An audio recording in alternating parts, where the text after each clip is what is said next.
Hello guys, मेरा नाम है रवि और स्टडी ग्लो में आपका बहुत बहुत स्वागत है। आप ये पीछे देख रहे हैं मशरूम टाइप का, ठीक है, एक बम का विस्फोट देख रहे हैं। ये दोस्तों न्यूक्लियर बम नहीं है, ये है हाइड्रोजन बम, ठीक है, जिसको जार बम भी बोला जाता है। ये रसिया ने एक्सपेरिमेंट किया था, लेकिन आज मैं इसकी बात क्यों कर रहा हूँ। जैसा कि आप जान रहे हैं कि रसिया यूक्रेन में युद्ध हो रहा है और अभी फिलहाल में पुतिन ने क्या किया था, धमकी दी थी कि हम और भी ज़्यादा ऑप्शंस यूज कर सकते हैं, न्यूक्लियर बम भी हम यूज कर सकते हैं। तो उनके न्यूक्लियर बम में एक ऐसा भी बम है जिसको जार बम बोला जाता है, बमों का राजा बोला जाता है दोस्तों। और ये बम क्या है, अगर ये फट जाए यूक्रेन में तो यूक्रेन पूरा तबाह हो जाएगा, उनकी धरती जो है पिघल के राख हो जाएगी। इस तरीके का ये बम है। इसकी खास बात क्या है, देखिए दोस्तों, मैं आपको ये बता दूं कि ये बम पहले ऐसा नहीं कि रसिया ने पहली बार बनाया था। 1954 में अमेरिका ने सबसे पहले हाइड्रोजन बम का परीक्षण किया।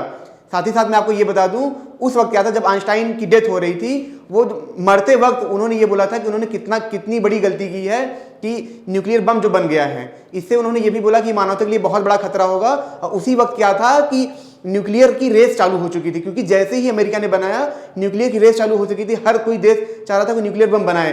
तो अमेरिका ने तो न्यूक्लियर बना ही था, अब यहाँ तो हाइड्रोजन बम बनाने लगे और उन्होंने परीक्षण भी कर लिया। उस टाइम पे क्या था, रसिया और अमेरिका में क्या था, बहुत ज्यादा कंपटीशन चल रहा था। उसके बाद क्या होता है कि रसिया 7 साल के बाद क्या करता है, 30 जून 1961 में क्या करता है, एक सफल परीक्षण करता है और अमेरिका को ये दिखाता है कि वो भी हाइड्रोजन बम बना चुका है। मैं आज इसकी बात क्यों कर रहा हूं, क्योंकि दोस्तों ये इतना खतरनाक बम है। आपने रामायण में देखा होगा 2 हथियार, एक ब्रह्मास्त्र और एक ब्रह्मशीर। जो ब्रह्मास्त्र फिर भी वो खतरनाक है, लेकिन ब्रह्मशीर जब चलता है तो पूरी दुनिया क्या होती है, खत्म हो जाती है। इसलिए उस अस्त्र का क्या होता है कि यूज करने के लिए मना किया गया होता है। आप सेम चीज यहां समझिए कि ये जो जार बम है, ये क्या है, ब्रह्मशीर है। अगर ये चल जाए, ठीक है, तो यूक्रेन तो जाएगा ही जाएगा, उसके आसपास के देशों को भी बहुत ज्यादा खतरा होता है। इसकी खास बात क्या होती है, जब रसिया ने जब इसका परीक्षण किया, मैं आपको बता दूं, लगभग 24,000 किलो इसका क्या था, वेट था। कितना, 24,000 किलो इसका वेट था। जब ये फटा दोस्तों, तो ये बताते हैं कि लगभग 35 किलोमीटर की इसके आसपास का जो एरिया होता है, 35 किलोमीटर के इसका आसपास का जो एरिया होता है वो पिघल जाता है। मतलब राख, मतलब जैसे गिरा बम वहां पे सब चीज राख हो जाएगी। आप जरा अजम्पशन करिए, अगर जैसे वो चीज गिरी वहां पे, आप खड़े, आपको दर्द भी नहीं होगा, सेकंड में आपने क्या हुआ, आप राख हो गए। 35 किलोमीटर तक ये होता है। उसके बाद क्या होता है, 160 किलोमीटर के रेंज में। 160 किलोमीटर रेंज का मतलब क्या है कि जैसे रेडियस समझिए आप, यहां से 160, 160 इधर, 160 इधर, मतलब 320 किलोमीटर के रेंज में क्या होगा कि इसके आसपास जो घर हैं, ईंटें हैं, ठीक है, लकड़ी है, ये सब क्या होंगे, डैमेज हो जाएंगे। मतलब इंसान भी खत्म हो जाएगा। मतलब इतने रेंज के अंदर कुछ भी चीज बचेगी नहीं, इंसान बच ही नहीं सकता है, इतना ज्यादा ये खतरनाक है। लगभग ये 50 मेगाटन कितना एनर्जी पैदा करता है, ठीक है, 50 मेगाटन कितना एनर्जी पैदा करता है, इतना ज्यादा ये खतरनाक होता है। और जैसा कि आप यहां पे देख रहे हैं, मैं आपको दिखा दूं आगे, जैसा कि आप देख रहे हैं, ये लहर देख रहे हैं किस तरीके से उठ रही है, अभी ये ऊपर उठ रही है।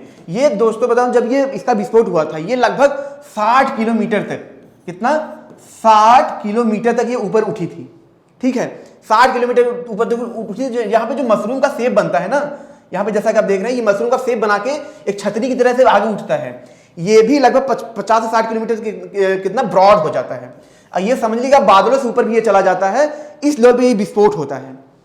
समझ रहे हैं। अगर अब मैं आपको चीज बताता हूं, अभी तो मैंने ये बताया कि अगर यूक्रेन, मतलब ये तो कभी यूज करेंगे नहीं, क्योंकि उनको भी पता है कि इसका यूज करने का मतलब है कि ग्लेशियर तक पिघल जाएंगे, इतनी ज्यादा हीट पैदा होगी अगर ऐसे 2-4 बम यूज हो गए।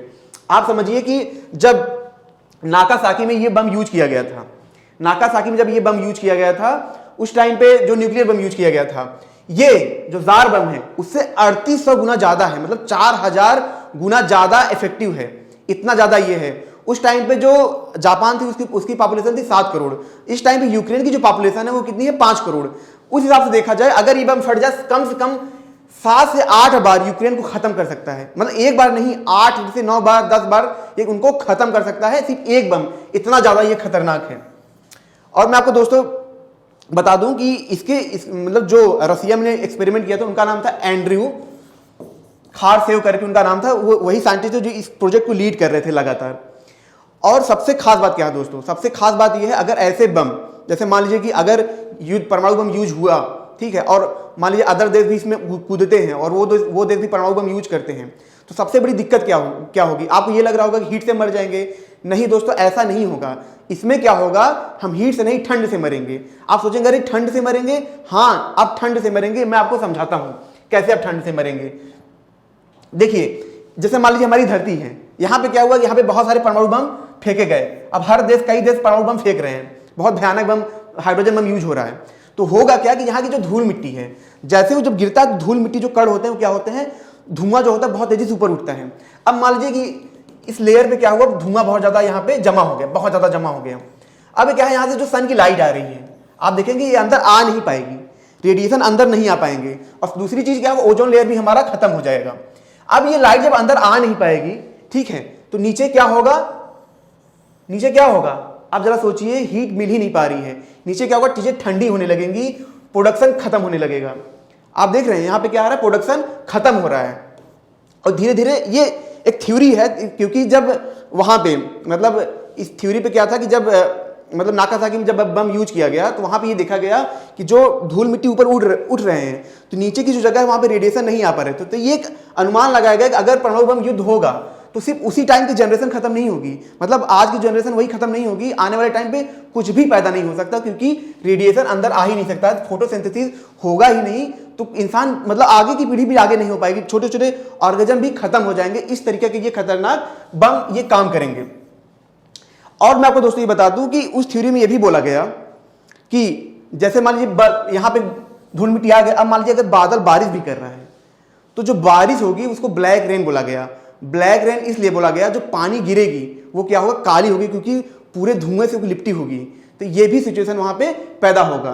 तो ये है इसका परिणाम, मतलब सिर्फ हमारा वर्तमान, अगर रसिया ने अटैक किया यूक्रेन पे और भी देश में कूदते हैं, सिर्फ हमारा वर्तमान ही नहीं, आने वाला भविष्य और कोई भी ऑर्गेनिज्म यहाँ पे पैदा हो ही नहीं सकता, इस लेवल पे ये खतरा पैदा करेगा। तो ये एक छोटा सा लेक्चर था दोस्तों। अगर आपको अच्छा लगा हो तो लाइक करें, कमेंट करें, शेयर जरूर करिए, ताकि इसके बारे में लोगों को पता चले। मिलते हैं नेक्स्ट लेक्चर में। Thank you so much.